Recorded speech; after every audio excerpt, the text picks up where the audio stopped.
différence entre un lycée et une université, je dis c'est la recherche.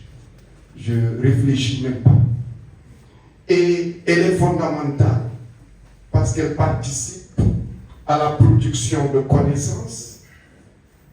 Elle est aussi, et Madame la Présidente l'a bien rappelé dans son intervention, puisque l'enseignement supérieur public est régi par une loi, la loi de 2016 relative aux universités publiques, qui précise les missions des universités. Et cette loi c'est de prolonger la recherche par l'innovation. Dans l'émission, l'innovation n'est pas explicitement citée, mais dans les termes de l'innovation, de la recherche, c'est l'innovation qui est visée. La deuxième mission, elle l'a signalé aussi, c'est l'accompagnement des étudiants à l'insertion. Enfin, la troisième mission, c'est le service à la communauté. C'est pour dire que le cadre juridique de nos institutions d'enseignement supérieur a été recentré. Non plus des institutions recroquevillées en elles-mêmes, mais des institutions ouvertes sur la société, sur le monde socio-économique, et des institutions en interaction avec la société, le monde socio-économique. Et ceci est un enjeu majeur. Et c'est pourquoi je félicite AFUE du choix de ce thème. Et tout à l'heure, l'exposé sur le Scientific Research Lab, je pense que c'est quelque chose de très important. Et cela sans doute anticipe sur des aspects de mon intervention. Alors, pourquoi la recherche dans les business schools? Je pense qu'elle est d'abord, comme toute recherche, une nécessité de produire des connaissances nouvelles. Parce que dans le domaine, quel que soit d'ailleurs le domaine dans lequel on intervient, la connaissance évolue. Et ce qui l'a fait évoluer, c'est la recherche pour produire des connaissances nouvelles. Et cela, qu'elles soient fondamentales ou appliquées, ou, comme on dit, qu'elles cherchent à résoudre des questions qui se posent, peu importe, il faut produire des connaissances nouvelles. Ça, c'est le premier aspect. Le deuxième aspect, c'est un aspect d'interaction. Parce que, à la fois, on produit des connaissances nouvelles, mais à la fois, cela aide à les transmettre aux premiers bénéficiaires, qui sont les étudiantes et les étudiants. Donc, cela participe à renforcer la qualité des enseignements. Ça, c'est un aspect immédiat de la recherche. L'autre aspect, la recherche orientée dans les préoccupations du business school. Ici, les finances, ce que j'appelle les domaines classiques. Ici, les finances, la stratégie d'entreprise, le marketing, la communication, la gestion des ressources humaines, etc.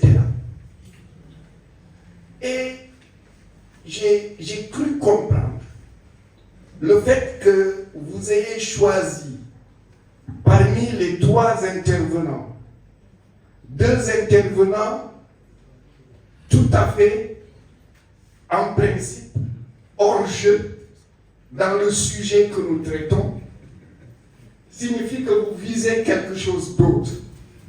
Parce que mon cher frère et ami Senghane Mbodj, physicien de son état, et moi-même mathématicien, évidemment nous retrouver ici signifie, à côté de notre éminent frère Bachir, c'est vous voulez autre chose. Effectivement, la recherche s'oriente de plus en plus, et là je suis heureux que vous l'ayez cité dans votre exposé. La science des données, la statistique décisionnelle, l'intelligence artificielle. Ça, c'est des enjeux nouveaux et qui vont être déterminants dans l'avenir. J'y reviendrai tout à l'heure. La recherche peut avoir un impact significatif dans la société. Les recherches récentes en finance ont permis de mieux comprendre la gestion des risques financiers, ce qui a contribué à éviter des crises financières mondiales.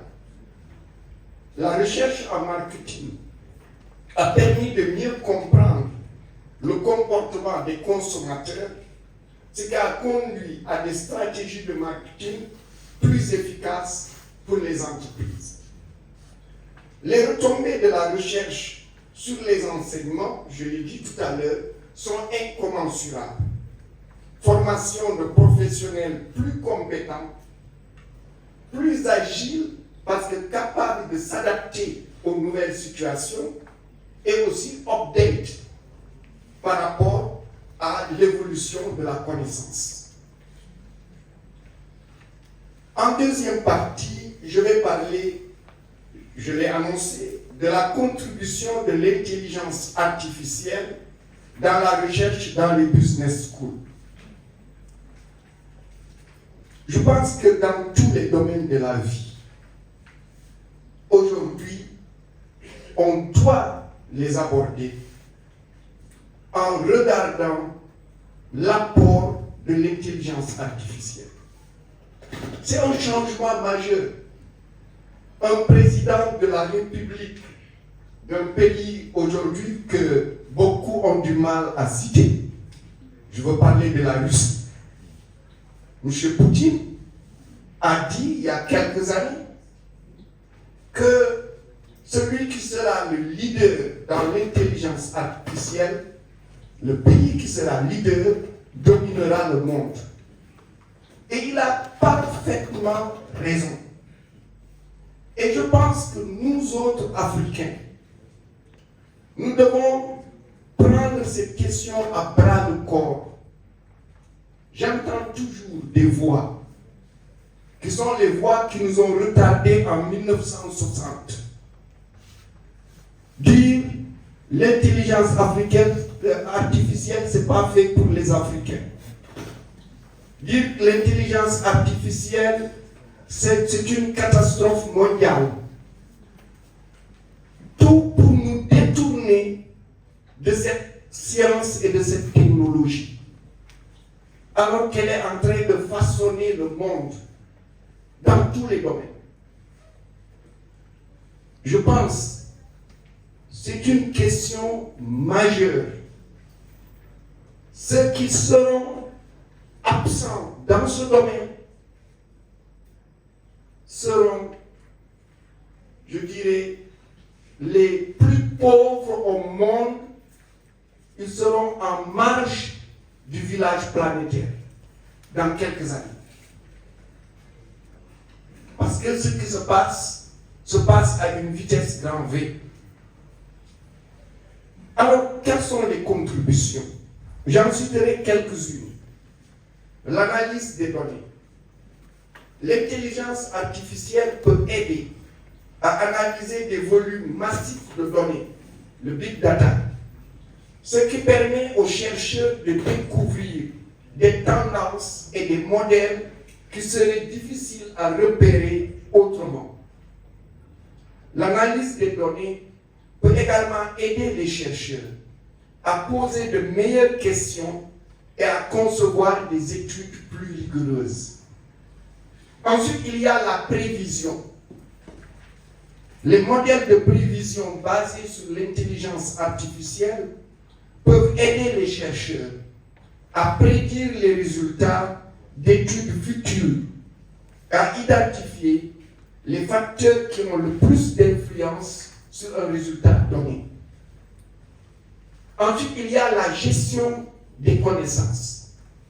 L'intelligence artificielle peut aider à organiser et à hiérarchiser les connaissances existantes, ce qui facilite la recherche et permet aux chercheurs de découvrir de nouvelles informations plus rapidement.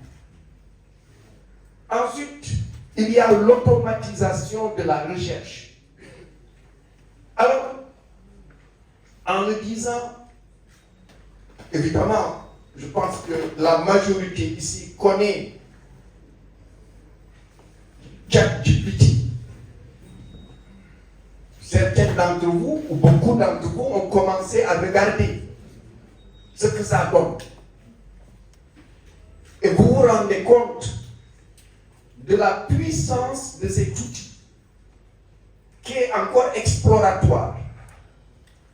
Parce que la version 5 va arriver bientôt. Et celle-là, elle sera autre. Mais ChatGPT 4, les gens qui font les tests QI l'ont testé. Et ils se sont rendus compte que c'est dans les, si on les classait parmi les humains, c'est dans le top de 10%. Donc le 5 qui va venir risque d'être au-dessus de tout le monde, de l'humain. Alors imaginez bien ça.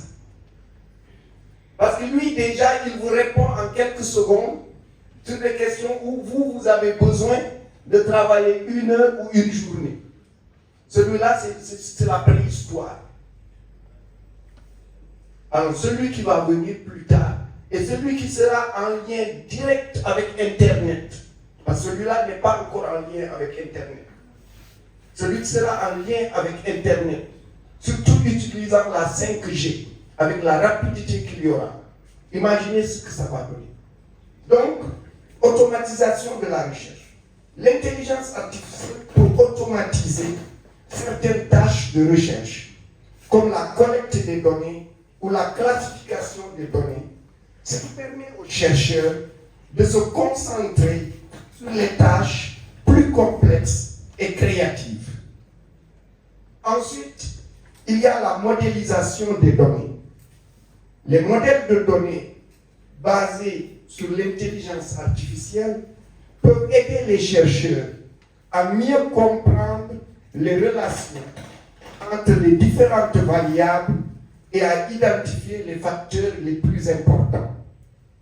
J'en arrive à ma troisième question, la contribution de la statistique décisionnelle dans la recherche, dans les business schools, comme on dit, dans les business schools.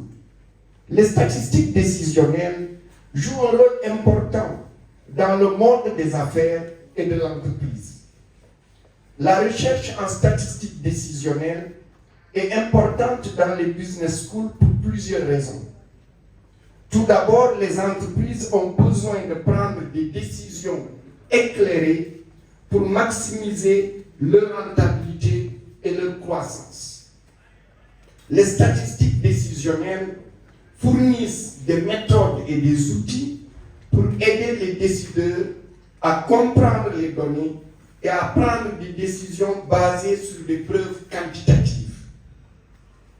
De plus, les entreprises ont accès à des quantités de données massives et à des technologies avancées d'analyse de données, telles que l'apprentissage automatique et l'intelligence artificielle dont j'ai parlé tout à l'heure. Les statistiques décisionnelles peuvent partir de ces données en les transformant en informations exploitables pour les décideurs. Enfin, les business schools ont pour mission de former les futurs leaders et décideurs d'entreprise. La recherche en statistiques décisionnelles leur donne une compréhension approfondie des méthodes d'analyse de données et des outils de prise de décision qui peuvent être utilisés pour améliorer la performance de l'entreprise. Beaucoup de business schools renommés ont des programmes de recherche en statistiques décisionnelles et en intelligence artificielle. C'est une tendance maintenant lourde. Et je citerai juste 2 grandes business schools qui font partie, je crois, du top mondial. C'est Harvard Business School. Son école, c'est une école qui propose des programmes de recherche en statistique décisionnelle dans le cadre de son programme de doctorat en administration des affaires.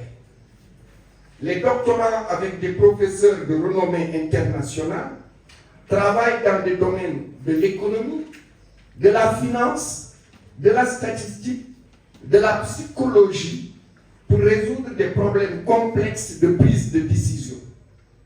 Et là, vous voyez bien le caractère transversal de ces recherches, pluridisciplinaires ou même multidisciplinaires, puisqu'on va de l'économie aux mathématiques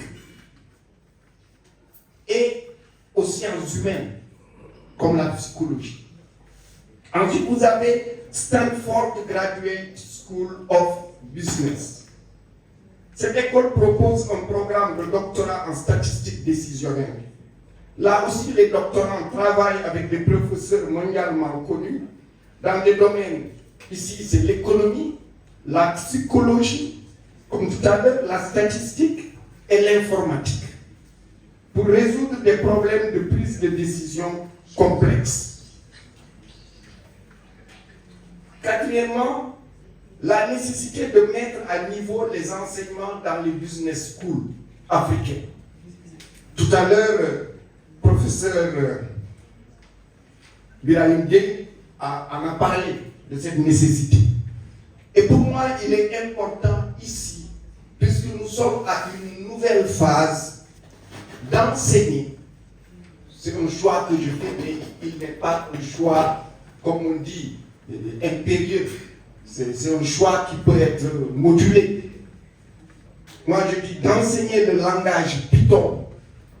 Pour moi, ce langage, je plaide pour qu'il soit enseigné depuis le collège. Qu'on apprenne aux enfants à coder Python depuis le collège.